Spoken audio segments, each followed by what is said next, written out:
Linda, I thought you'd left town. We tried.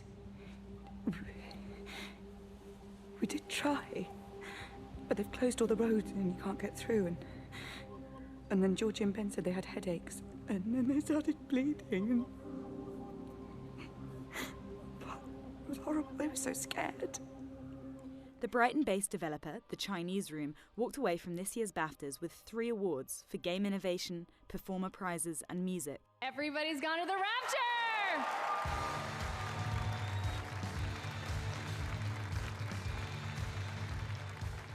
It was such a massive shock. It was the first award of the night, which felt like a huge pressure. And yeah, I just kind of garbled my acceptance speech because I hadn't really prepared one. And for a composer, it's the highest award, I think, that you can win. Unlike many American games like Fallout or The Last of Us, Rapture is a much more British idea of the apocalypse, containing little violence or explosive trauma and experienced by small communities and people rather than mass populations. There's a lot of games which are about kind of like the end of the world and post-apocalypses and things like that, and it's all about kind of like square-jawed kind of heroes saving the world.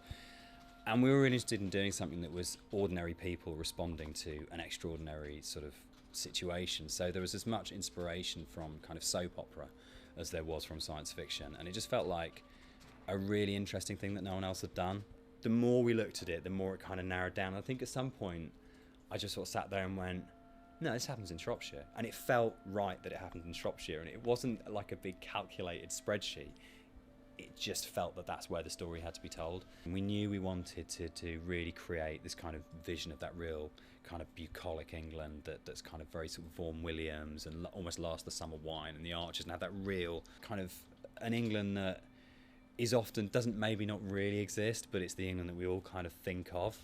The village of Yorton in the game, I think we ripped out the game 5 times in 3 years just because it didn't feel properly like an English village, and you'd make it and you'd make sure all the flow's right, the player could easily find things, and then we kind of would stand in the middle of it and go, this isn't an English village, right, and then 3 months of work ripped up out the window, start again, just until you get it right. It's an incredible achievement for a team of 15 people, especially as 3 of the artists are graduates fresh out of university. And whilst it's been a huge year of awards for the Chinese Room, they've already begun working on a new game, yet again promising something completely different.